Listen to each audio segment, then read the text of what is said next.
মহিলা চিকিৎসক সেই মেয়েটি আত্মহত্যা করে।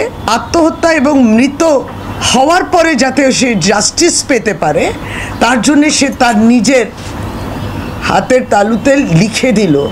পুলিশ প্রশাসন, মহারাষ্ট্র সরকারের ডবল ইঞ্জিন সরকার তার জন্য দায়ী। যে যখন এই ঘটনাটা, ওটাও খুব মর্মান্তিক ঘটনাটা, যখন বাংলায় ঘটে অত্যন্ত মর্মান্তিক, কিন্তু শুনতে পাচ্ছি না।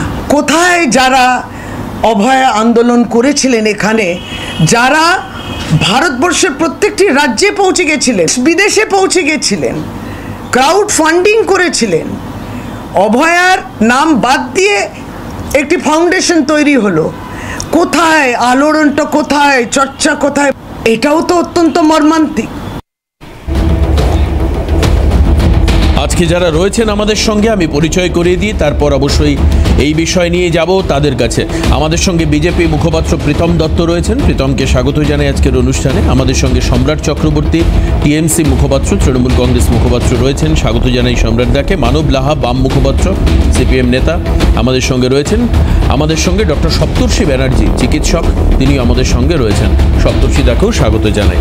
আমি একদম প্রথমেই সম্রাটদার কাছে চলে যাই যে তাহলে কি ধর্ষণের বিরুদ্ধে লড়াই করতে গিয়ে রাজনৈতিক প্রেক্ষাপটটা সব ক্ষেত্রে গুরুত্ব পায়?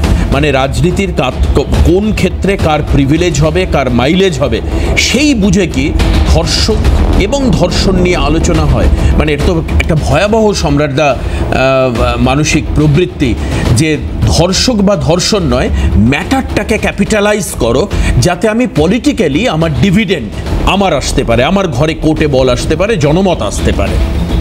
না, সেরকম না। আজকে প্যানেলে আমরা যারা রয়েছি সবাই পুরুষ, এবং আমার অঞ্চল, আমার রাজ্য, আমার দেশ, আমার বিশ্ব, একটা সামাজিক ব্যাধির মতো ধর্ষণের একটা প্রবণতা আমরা লক্ষ্য করতে পারছি। কোনো গণ্ডি বা কোনো মাপকাঠিতে রাখা যায় না। আমি শুরু করি কবির সুমনের লাইনের সামান্য একটু সংশোধন করে, ক্ষমাছে আমার বিশ্ব কুণ্ঠিত বড়, ক্ষমা করো তুমি মেয়ে, পুরুষ বলে গাইছি এই গান শুধু মার্জনা চেয়ে। প্রতিটা ধর্ষণের ক্ষেত্রে একজন পুরুষ হিসাবে, একজন সুস্থ স্বাভাবিক মানুষ হিসাবে আমরা ক্ষমা চাইতে বাধ্য। আমি যে রাজ্যের প্রতিনিধিত্ব করছি, আমার বাংলা, আজ থেকে 15 বছর আগে এই বাংলায় কেন্দ্রীয় সরকারের তথ্য অনুযায়ী গড়ে দৈনিক 8টা করে ধর্ষণের ঘটনা ঘটত। আর আজকের দিনে সেই কেন্দ্রীয় সরকারের রিপোর্ট অনুযায়ী গড়ে 3টে করে ঘটনা ঘটে। কোনো সুস্থ মানসিকতার